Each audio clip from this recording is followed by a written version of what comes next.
남아프리카 공화국의 전 대통령이었던 넬슨 만델라 하면은 아마 모르시는 분이 거의 없을 것입니다. 그는 흑인 인권 운동을 벌이다가 투옥이 되어서 27년 동안을 옥살이를 했습니다. 40대, 50대, 60대 가장 왕성하게 활동할 수 있는 그런 시기를 옥에서 보내야만 했습니다. 그가 추록할 때 많은 사람들은 아마도 폐인이 되어서 나올 것이다 라고 생각을 했습니다. 그런데 그가 70세가 넘었음에도 불구하고 아주 건강하고 밝은 모습으로 추록을 했습니다. 깜짝 놀라서 기자들이 질문을 합니다. 다른 사람들은 5년만 옥에 갇혀 있어도 거의 폐인이 되다시피 해서 나오는데 어떻게 27년 동안 옥살이 했는데 이렇게 건강한 몸으로 나올 수가 있었습니까? 도대체 그 비결이 무엇입니까? 라고 이 만델라에게 물었습니다. 그때 이 만델라는 기자들에게 이렇게 대답을 했습니다. 내가 이렇게 건강을 유지할 수 있었던 비결은 감사에 있었습니다. 땅을 바라보면서 감사했고, 그리고 하늘을 바라보며 감사했고, 물을 마실 때도 감사했으며, 비록 신통찮은 음식이었지만은 밥을 먹으면서도 옥중에서 늘 감사했습니다. 심지어 그가 강제 노동을 할 때에도 감사했다고 말을 합니다. 그러면서 자신의 건강의 비결은 감사에 있다는 것이었습니다. 그는 건강한 몸으로 추록한 후에 노벨 평화상을 받았으며 또 남아프리카 공화국의 초대 흑인 대통령이 되기도 했습니다. 하나님께 늘 감사하면서 긍정적인 사고를 가지고 살아가는 성도들은 이렇게 건강한 삶을 살아갈 수 있을 뿐 아니라 신앙생활에 있어서도 반드시 승리하는 삶을 살게 될 줄로 믿습니다. 오늘은 2016년 추수감사주일입니다. 내가 원하는 소원이 이루어져서 감사하는 사람이 있는 반면에 내가 원하는 대로 이루어지지 않았음에도 불구하고 마치 오늘 설교 본문인 하박국서를 쓴 하박국 선지자처럼 고난과 시련과 역경 속에서도 하나님 앞에 감사할 때에 고난의 뒤편에 있는 하나님의 놀라운 축복을 경험하게 될 줄로 믿습니다. 주 7세기경 바빌론이 중동을 중심으로 세계를 제패하고 있을 때였습니다. 이 바빌론은 유다 왕국을 위협하고 있었습니다. 하나님만을 섬겨야 할 유다 나라, 그런데 이방신들과 우상들을 섬길 뿐만 아니라 하나님의 말씀에 불순종하며 온갖 불의가 나라에 성행하고 있었습니다. 바벨론의 위협 속에서 하나님을 의지하기보다는 애굽의 군대를 의지해서 바벨론 군대를 몰아내고자 했습니다. 선지자들이 유다의 회개를 촉구하였으나 선지자들을 옥에 가두고 죽이기까지 하였습니다. 이런 상황 속에서 하박국 선지자는 범죄한 유다 왕국에 하나님의 진노의 심판의 메시지가 있을 것을 대언했던 것입니다. 하박국 선지자는 범죄한 유다 왕국이 무자비한 바벨론 군대에 의해서 비참하게 살육당하며 재산을 약탈당하고 성읍이 파괴되며 여성들이 겁탈당하고 노약자들은 노예로 붙들려가게 될 것이라는 하나님의 말씀을 들었을 때에 하박국은 그의 창자가 흔들렸으며 입술이 떨렸던 것입니다. 뼈가 썩는 것 같았으며 온몸이 전쟁의 공포와 두려움으로 가득 찼습니다. 16절 말씀 보니까 내가 들었으므로 내 창자가 흔들렸고 그 목소리로 말미암아 내 입술이 떨렸도다.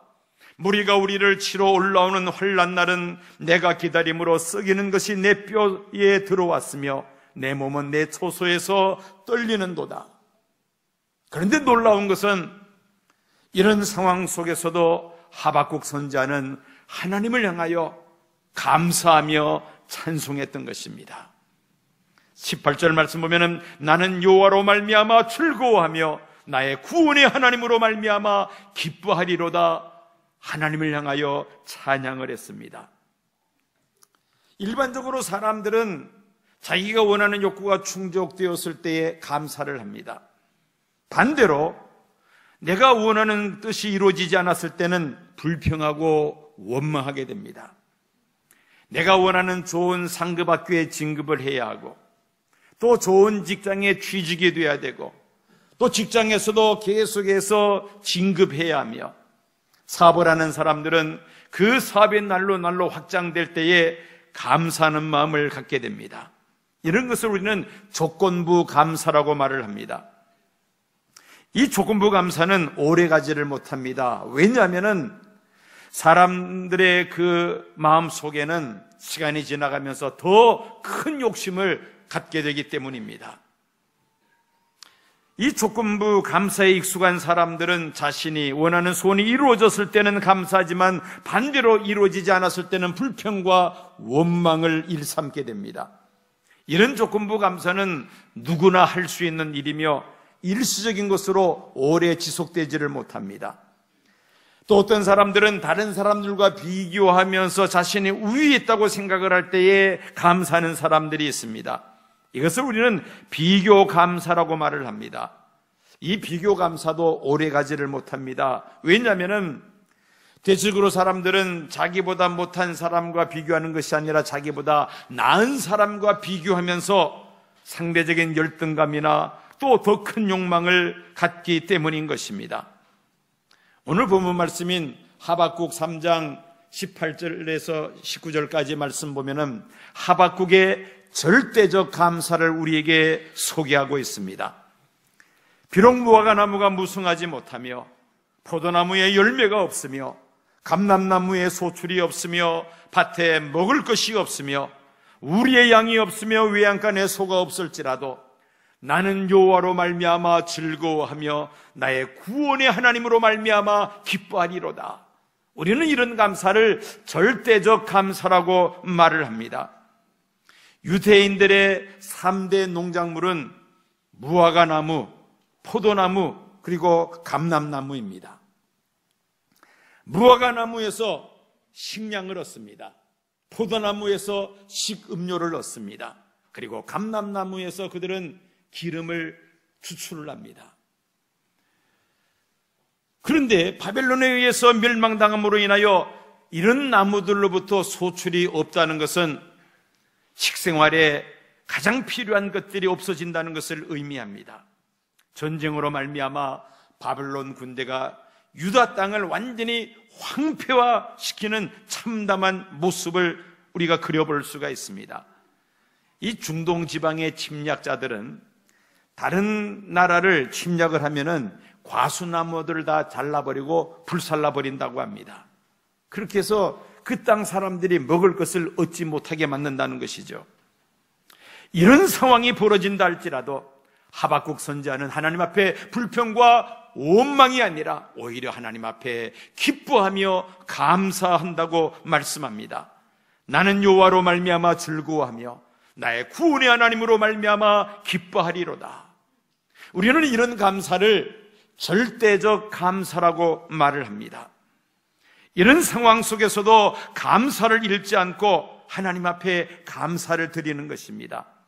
만약에 오늘 우리 상황에 우리가 비추어서 표현한다면은 사람들이 직장을 잃고 실직자가 되며 사업이 부도나서 공장이 문을 닫고 부채로 말미암아 집에서 쫓겨나 온 가족이 길거리로 앉으며 또 수많은 사람들이 굶주리고 헐벗으며 노숙자들이 길거리를 헤맨다 할지라도 하나님으로 인하여 기뻐하며 감사한다는 그러한 하박국의 고백입니다.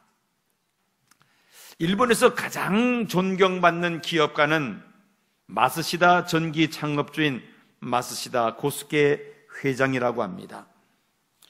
그는 무엇 때문에를 버리고 무엇 덕분에를 선택함으로 인하여 일본 사람들로부터 경영의 신뢰라는 칭호를 듣게 되었습니다. 그는 초등학교 중퇴라는 그런 열등한 학력 때문에 불평한 것이 아니라 그 열등한 학력 덕분에 그는 늘 배우는 자세를 잃지 않았다고 합니다. 그는 몸이 약한 때문에 불평한 것이 아니라 몸이 약한 덕분에 평소에 건강관리를 잘해서 오히려 장수할 수가 있었습니다. 가난 때문에 그는 실패한 것이 아니라 가난 덕분에 어려서부터 근검절약하는 그러한 습성을 키우게 되었다고 오히려 감사를 합니다. 이런 역설적 감사는 인생을 변화시키는 능력이 있습니다. 하박국 선지자처럼 절망적인 상황 속에서도 하나님 앞에 절대 감사할 수 있는 성도들이 되어야 할 줄로 믿습니다. 왜 하박국 선지자는 그런 절망적인 상황 속에서도 하나님 앞에 감사할 수가 있었습니까? 첫째는 구원의 하나님을 믿었기 때문이었습니다. 18절 말씀 보면은 나는 여호와로 말미암아 즐거워하며 나의 구원의 하나님으로 말미암아 기뻐하리로다. 구원의 하나님을 소망하면서 기뻐할 수 있었다는 것입니다. 우리의 죄로 말미암아 우리는 영원히 멸망할 수밖에 없는 자들이었습니다. 그러나 하나님의 아들 예수 그리스도께서 내 모든 죄를 대신하여 십자가에 못 박혀 돌아가심으로 인하여 누구든지 회개하고 예수를 믿는 자마다 하나님은 예수님의 십자가의 피로 그 모든 죄를 용서하시고 하나님의 자녀로 삼으시며 영생을 주시는 줄로 믿습니다. 이 구원의 하나님을 바라본다면 우리는 어떤 상황 속에서도 하나님 앞에 감사할 수 있다는 말씀인 것입니다. 우리 한국 초대 교회 가운데 있었던 일입니다. 영수님이 목회하시는 어느 시골 교회 주일학교 어린이가 그만 사고로 갑작스럽게 세상을 떠났습니다. 그 아이의 부모는 그 동네에서 부자였습니다. 이 영수님이 문상을 가서 그 부모 앞에서 기도를 합니다. 하나님 감사합니다 라고 기도를 시작을 합니다. 기도가 끝난 다음에 그 부모가 이 영수님에게 아니 어떻게 우리 아이가 죽었는데 하나님 앞에 감사합니다라고 기도할 수가 있겠습니까? 반문을 했습니다. 이때 영수님이 그 부모에게 이렇게 대답을 했습니다. 아이가 죽었음에도 감사하는 이유는 첫째로 그 아이가 예수 믿고 천국 갔으니 하나님 앞에 감사해야 하고, 둘째로 장성하여 죄를 많이 짓고 세상을 떠난 것이 아니라 깨끗한 심령으로 천국에 들어갔으니 감사해야 하며, 셋째는 부잣집 아들로 태어나서 부모의 극진한 사랑을 받고 세상을 떠났으니 하나님 앞에 감사해야 합니다. 그 설명을 듣고 그제서야 그 부모들이 고개를 끄덕이며 하나님 앞에 감사할 수 있었다는 이야기입니다. 하박국 선지자는 한치 앞도 보이지 않는 그 상황 속에서 오늘 밤에 세상을 떠난다 할지라도 나는 하나님 나라에 들어갈 수 있으니 하나님 앞에 감사했으며, 예레미야 선지자의 예언대로 이스라엘의 장차 반드시 회복될 것을 믿었기에 구원의 하나님 앞에 그는 감사하며 기뻐하며 찬양할 수가 있었던 것입니다. 두 번째로 이 하박국 선지자가 절망 속에서도 절대적 감사를 하나님 앞에 드릴 수 있었던 것은 그는 신앙의 높은 경지에 있었기 때문이었습니다. 19절 말씀 보면은 주 여호와는 나의 힘이시라 나의 발을 사슴과 같게 하사 나를 나의 높은 곳으로 다니게 하시리로다. 여기서 높은 곳은 어디를 가리킵니까? 이 높은 곳은 영적으로 신령한 곳, 영적으로 높은 곳을 가리킵니다. 하나님의 백성으로 그 이름이 하나님의 생명록에 기록이 되어 있으며 하나님과 신령한 영적 교제를 나누며 하나님의 아들로서 그 귀한 축복을 누리는 상태를 가리킵니다. 비행기를 타고 하늘 높이 올라가면은 어떻습니까? 구름이 비행기 아래에 있게 됩니다. 구름 아래는 굵은 장대비가 쏟아지고 있지만은 구름을 뚫고 하늘 위로 올라가면은 밝은 태양이 빛이 나고 있습니다. 바다도 그렇습니다.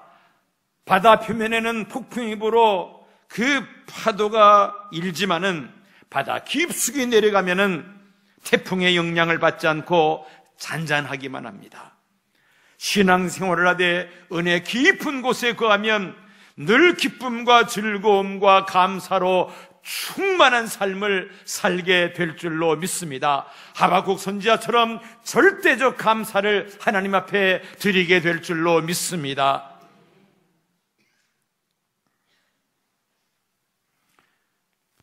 축복의 선순환이라는 용어가 있습니다. 어떤 상황 속에서도, 심지어 고난 속에서도 감사하면 축복이 임하게 되고, 감사의 횟수가 늘어날수록 또 축복도 더 커져나간다는 것입니다. 반면에 저주의 악순환이라는 용어가 있습니다. 힘이 들고 어렵다 해서 불평하고 원망하면은 일이 더 꼬이게 되며 힘들어지게 됩니다. 결국 불평과 원망으로 말미암아 스스로 자멸해버릴 수가 있다는 것입니다. 데살로니가전서 5장 18절 보면은 범사에 감사하라. 이는 그리스도 예수 안에서 너희를 향하신 하나님의 뜻이니라고 말씀합니다. 좋은 일이 있을 때 감사할 뿐 아니라 힘들고 어려운 일이 있을 때도 감사해야 한다는 말씀입니다. 대한민국이라는 배가 내우외환으로 거센 광풍 속에서 지금 위태하기만 합니다. 온 백성들이 염려하고 있습니다. 또 세계 정세도 내일을 예측할 수 없는 그런 혼미한 상황으로 빠져들어가고 있습니다. 북한의 핵 위협은 갈수록 커져나가기만 합니다. 이런 때에 먼저 한국교회가, 우리 시온교회가 교회로서의 사명을 감당치 못했던 것을 하나님 앞에 회개하며 나라와 민족을 위하여 기도해야 할 줄로 믿습니다. 광화문에 가서 시위하는 것도 필요하겠습니다마는 우리 믿는 성도들은 하나님 앞에 꿇어 엎드려 기도해야 하는 것입니다. 천하만국을 다스리시는 하나님, 하늘의 네 바람으로 인류의 역사를 주관하시는 하나님, 이 나라의 민족을 하나님 불쌍히 여겨주시옵소서. 고난과 환난 속에서도 하늘의 보좌를 바라보며 하나님 앞에 기도할 때에 하나님께서 친히 이 나라를 긍휼히 여기시고 이 나라를 다시금 새롭게 변화시켜 주실 줄로 믿습니다. 하박국 선지자가 절망 속에서 하나님께 드린 이 절대적 감사를 노래를 만들어서 유다 백성들로 하여금 부르게 했습니다. 무화과 나무 잎이 마르고 포도 열매가 없으며 감람나무 열매가 그치고 논밭에 식물이 없어도 우리의 양떼가 없으며 외양간 송아지가 없어도 난 여호와로 즐거워하리. 난 여호와로 즐거워하리. 나는 구원의 하나님으로 인하여 기뻐하리라. 절망적인 상황 속에서도 이 노래를 부르는 자들마다 힘과 용기를 얻게 될 것이며 그 시련을 넉넉히 극복하게 될 줄로 믿습니다. 오늘날 같이 이 어려운 상황 속에서도 2016년 추수감사주의를 맞이하여 좌절하고 낙심할 것이 아니라 구원의 하나님으로 인하여 하나님 앞에 감사하면서 이 민족, 이 나라 위하여 하나님 앞에 기도할 때에 하나님께서 우리의 기도를 들으시고 우리의 절대적 감사를 들으시고 이 나라를 위난 가운데서 건져내실 줄로 믿습니다. 하박국 선지자와 같이 절망적인 상황 속에서도 하나님 앞에 감사할 수 있는 저와 여러 성도님들이 되어야 할 줄로 믿습니다. 지금은 우리 주 예수 그리스도의 은혜와 아버지 하나님의 극진하신 사랑과 성령님의 감동 감화 충만 역사하심이 하박국 선지자와 같이 절망적인 상황 속에서도 절대적 감사를 드린 것처럼 오늘날 힘들고 어려운 상황 속에서도 하나님 앞에 감사하며 영광 돌리기를 간절히 소원하는 이 자리에 머리 숙인 사랑하는 성도들과 시온교회에 속한 모든 믿음의 원속들과 이 땅에 거하는 하나님의 백성들 위에 지금부터 영원까지 함께 하옵시기를 간절히 축원하옵나이다. 아멘.